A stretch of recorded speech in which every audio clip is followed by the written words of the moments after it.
So, everything now is over, also with this role that you have been playing here with Mano. So how's it been?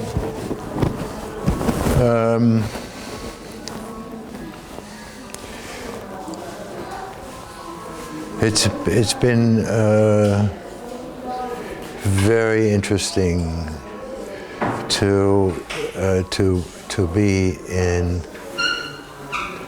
to let's say to become what he has inside his head, without us knowing what is there. So, as an actor, you're walking behind. You're sort of walking behind a story, and it is something I've always wanted to do.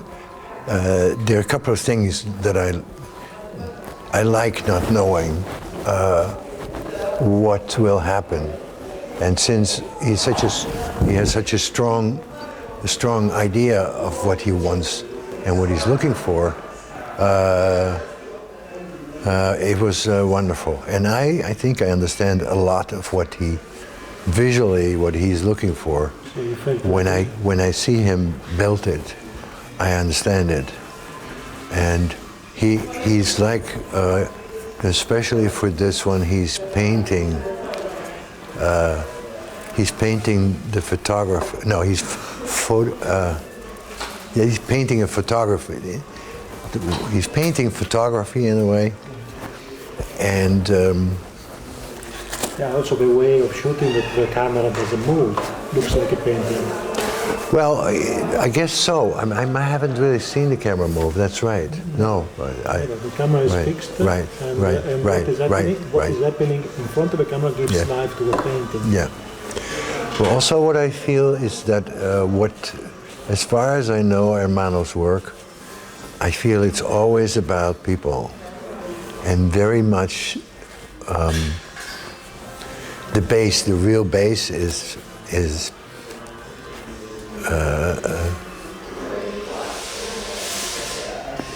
people who tell a story that comes straight out of life and is not necessarily so complicated. What I feel with Hermano is that he has a street level feeling for people, and I have the same. Did it happen to you to work in this way also with some other directors? Well, it's a little bit like Lech Majewski. He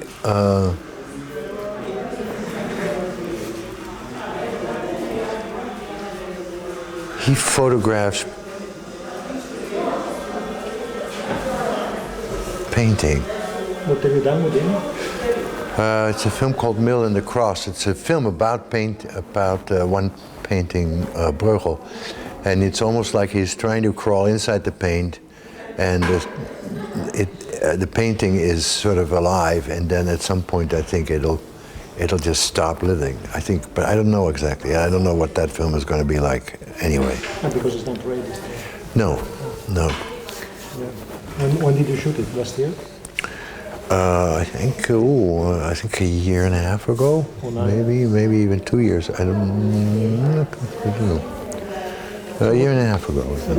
So you felt something like in a dollhouse with him, with Hermano? Well, this story, because it's not realistic. It's almost a story about cardboard characters, and almost two-dimensional. It's basically, people don't act anyway. He doesn't want that, and most people are not actors in this film. And then, of course, the hard part is when actors come in, and I had that in the other film too, in Legend of the Holy Drinker. You have to be very careful in the way you're acting, because it starts to show. The difference starts to show. One of the fascinating things in Legend of the Holy Drinker was Where are you going? You're done? You're done? Hai fatto? No, I'm done.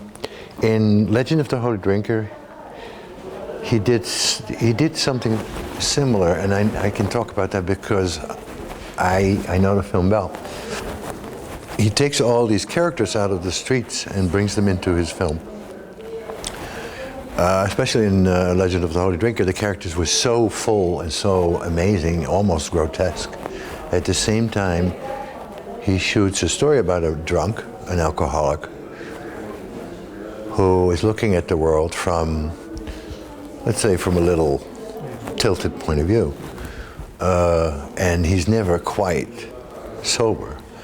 And it's sort of shot, so these characters that come in from the real world as they are become too big. And normality is like the drunk. That's a wonderful twist. And then he twists you again because the film really, it's not the only interpretation, but the film really takes place in one eye. The drunk opens his eyes in the cafe and goes, sees his life flash, and then he goes, you know. Listen, Rutger, what gives you, as actor, pleasure of acting? It's a very particular question, but it would be nice if you... No, it's play. It's, you know, why does a kid want to play? Yeah. Do you know the answer? No, but sometimes you feel, you know, when you do something that doesn't exist before, so you create in that moment a world that until a few minutes ago has been in the imagination of the writer and the director. Yeah, but so you say, I pretend to be this man, and so I try and find a sort of a way that I think is believable, and then you transfer it to a screen somewhere, and people love watching this game. It's a game with an audience. But it's not like something as somebody says, David Lynch, for example, to live several lives. You can call it whatever you want. He calls it that way. Yeah, no, people call it different things. For me, it's just play. And, you know, I think, especially for an actor, if you play, people have to know this. You have to let them in. And I let them in, and I can. I have a gift where people can sort of really come into me. And it's really, you know, it's what it is that I bring is mostly imagination, play, and a certain amount of craziness, because my brain is so not trained that my brain is also free. And that's very nice to have have that worked as you know, what you do for life. You kind of play with let's say, with the imagination, and you pay the rent by doing it. That's.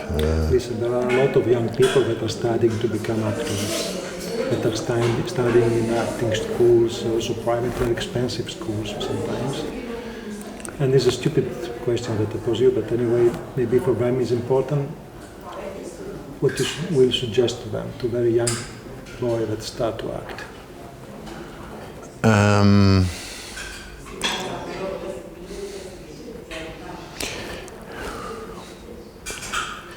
Do it. Don't think about it.